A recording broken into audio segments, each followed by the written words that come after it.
Hello everyone, আসসালামু আলাইকুম। Welcome back to my channel FC bakery.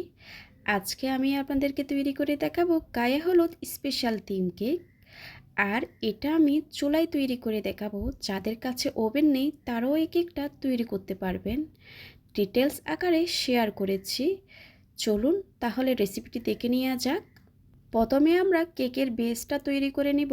এর জন্য একটা শুকনো বাটিতে 6টা ডিম নিয়ে নিলাম। আমি আজকে কুসুম আর সাদা অংশ আলাদা করি নাই। এর মধ্যে দিয়ে দিয়েছি চিনি, যেটা আমরা আস্ত দানা চিনি খাই। এবার একটা ইলেকট্রিক বিটারের সাহায্যে বিট করে নিব। আজকের এই কেকটা হচ্ছে 6 ডিমের একটা 3 পাউন্ডের কেক। আর এখানে আমি আস্ত দানা চিনিটা ব্যবহার করেছি 1 কাপ হয়ে আরও 1/4 কাপ পরিমাণ। আমি 1.5 কাপ চিনি ব্যবহার করব না। 1.5 কাপ চিনি দিলে আমার কাছে মনে হয় অতিরিক্ত মিষ্টি হয়ে যায়। আপনারা আপনাদের টেস্ট অনুযায়ী বুঝে চিনিটা দিবেন। আর আমি অল্প পরিমাণ চিনি দিয়ে বিট করার পর আবারও আমি চিনি দিয়ে দিচ্ছি। এভাবে করে আমি 3 থেকে 4 বার করে চিনিটা মিশাবো। এবার বাকি চিনিটাও দিয়ে দিলাম। আবারও বিট করে নিব। শুরু থেকে শেষ পর্যন্ত বিটারের স্পিড থাকবে মিডিয়ামে। হাই স্পিডে যদি বিট করেন ডিমের ফোমটা তাড়াতাড়ি হয়ে যাবে, চিনিটা আস্ত থেকে যায়। আপনাদের সাথে কথা বলতে বলতে ডিমের ফোমটা হয়ে এসেছে। এবার দিয়ে দিলাম 1/4 কাপ পরিমাণ রান্নার সয়াবিন তেল। এবার দিয়ে দিচ্ছি ইমালশন, অরেঞ্জ ইমালশন 2 চা চামচ পরিমাণ দিলাম। আমি আজকে ফুড কালার দিব না। ইমালশনে কিন্তু কালার এসেন্স দুইটাই থাকে। এবার আমি সব কিছুকে একটু বিট করে মিশিয়ে নিচ্ছি। ওভার বিট কিন্তু করা যাবে না, ওভার বিট করলে ডিমের ফোমটা বসে যাবে। বিট করা হয়ে গেছে। এবার বিটারটা আমি সরিয়ে নিব। এখন শুকনো উপকরণগুলো দিয়ে দিব। এর জন্য একটা ছাঁকনি নিয়ে নিলাম। ছাঁকনিতে আমি প্রথমে 1 কাপ পরিমাণ ময়দা দিয়ে দিয়েছি। ময়দাটা খুব ভালোভাবে ছেলে নিচ্ছি। তারপর একটা হ্যান্ড হুইক্সের সাহায্যে আলতো হাতে ফোল্ড করে করে মিশিয়ে নিব।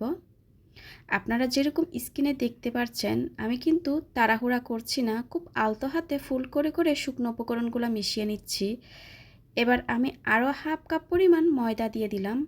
এই 6 ডিমের কেকের জন্য আমি টোটাল 1.5 কাপ পরিমাণ ময়দা ব্যবহার করব।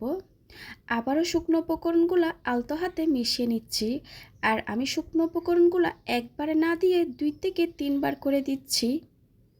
এবার দিয়ে দিলাম কর্নফ্লাওয়ার। আমি এখানে 3 টেবিল চামচ কর্নফ্লাওয়ার দিয়েছি। 2 চা চামচ পরিমাণ বেকিং পাউডার দিয়ে দিলাম। 1/4 টিস্পুন পরিমাণ লবণ দিয়ে দিয়েছি। আপনারা অবশ্যই স্পঞ্জ কেকে কর্নফ্লাওয়ারটা ব্যবহার করার চেষ্টা করবেন। এতে করে কেকটা অনেক বেশি সফট আর স্পঞ্জি হবে।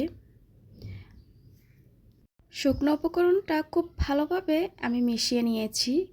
এবার একটা স্প্যাচুলার সাহায্যে আমি আরেকটু ভালোভাবে মিশিয়ে নিচ্ছি। মিশিয়ে নেওয়া হয়ে গেলে আমি 10 ইঞ্চি একটা মোল্ডে সম্পূর্ণ ব্যাটারটা ঢেলে একটু ট্যাপ করে নিয়েছি। এবার কেকটা বেক করার জন্য চুলায় চলে যাব।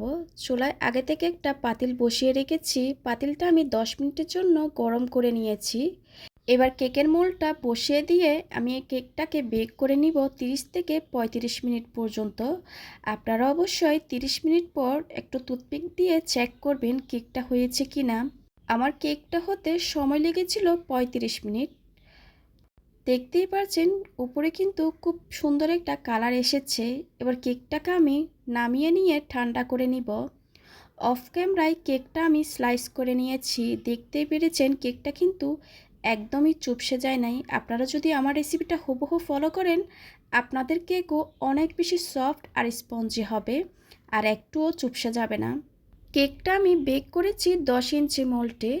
আর আমি বোর্ড নিয়েছি 14 ইঞ্চি। আমি একটু বড় সাইজের বোর্ড নিয়েছি। আপনারা চাইলে 12 ইঞ্চি বোর্ডও নিতে পারেন।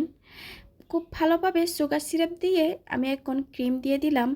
প্যালেট নাইফের সাহায্যে ক্রিমটাকে চারপাশে আমি ছড়িয়ে দিব। আজকের কেকটা আমি ফ্রস্টিং করার জন্য 2 কাপ পরিমাণ ক্রিম লেগেছিল। আর এই ক্রিমের রেসিপিটা আমার চ্যানেলে অলরেডি দেওয়া আছে, আপনারা চাইলে ওইখান থেকে দেখে নিতে পারেন। আর আমার রেসিপি যদি আপনাদের ভালো লেগে থাকে প্লিজ সাবস্ক্রাইব করার জন্য অনুরোধ রইল। ক্রিমটা খুব ভালোভাবে চারিদিকে দিয়ে দেওয়ার পর এবার দ্বিতীয় স্লাইসটা বসিয়ে দিব। ওভেনে বেক না করে চুলায় বেক করার কারণে নিচের দিক দিয়ে তাপটা একটু বেশি লাগে, এজন্য কালারটা এরকম হয়ে এসেছে। কিন্তু এটা কিন্তু টেস্টের কোনো পরিবর্তন হবে না। আবার আমি খুব ভালোভাবে সুগার সিরাপ দিয়ে দিলাম। এবার কেকটাকে আমি খুব ভালোভাবে ক্রাম কোটিং করে নিব। অবশ্যই কেকের ক্ষেত্রে কিন্তু ক্রাম কোটিংটা করা খুবই দরকার, এতে করে উপরে ক্রামগুলো উঠে আসবে না।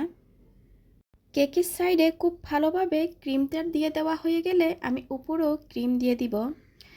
এবার বোর্ডটা ভালোভাবে মুছে আমি ফ্রিজে রেখে দিব কেকটা সেট হওয়ার জন্য। 1 ঘন্টার জন্য আমি ফ্রিজে রেখে দিব। আপনাদের হাতের কাছে যদি কম সময় থাকে আপনারা 10 থেকে 15 মিনিট পর্যন্ত রাখার চেষ্টা করবেন। 1 ঘন্টা পর ফ্রিজ থেকে বের করে আমি আবারও ক্রিম দিয়ে দিচ্ছি। এই পর্যায়ে আমি মোটা করে ক্রিম দিব, আপনারা যেরকম স্ক্রিনে দেখতে পাচ্ছেন।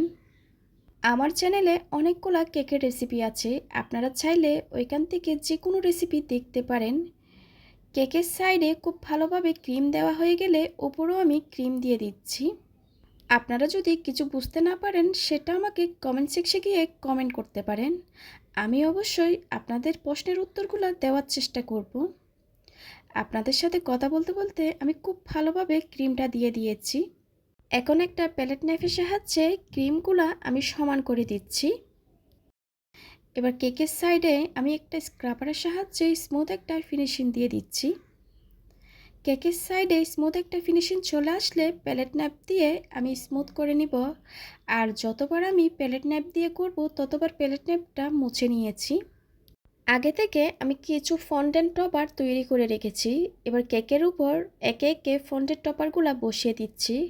আর এই ফন্ডেন্ট টপারগুলো কিভাবে তৈরি করতে হয় অলরেডি আমার চ্যানেলে ভিডিওটা দেওয়া আছে, আপনারা চাইলে ওইখান থেকে দেখে নিতে পারেন। এবার কেকটাকে আরও সুন্দর দেখানোর জন্য আমি কিছু ফুল বসিয়ে দিচ্ছি। এরকম কাটার পাওয়া যায়, আমি ওইগুলা দিয়ে ফুলগুলা কেটেছিলাম। কেকটাকে আরও সুন্দর দেখানোর জন্য আমি কিছু সুগার বল দিয়ে দিচ্ছি। এরই মধ্যে কেকটা আমার কমপ্লিট হয়ে গেছে। মাশাআল্লাহ, কেকটা কিন্তু সামনাসামনি দেখতে অনেক বেশি সুন্দর লাগছে। আমি আশা করছি আমার আজকের এই রেসিপিটা আপনাদের ভালো লেগেছে। ভালো লাগলে প্লিজ আমার চ্যানেলটা সাবস্ক্রাইব করার জন্য অনুরোধ রইল। আর আপনাদের কোনো প্রশ্ন থাকলে কমেন্ট সেকশনে গিয়ে কমেন্ট করে জিজ্ঞেস করতে পারেন।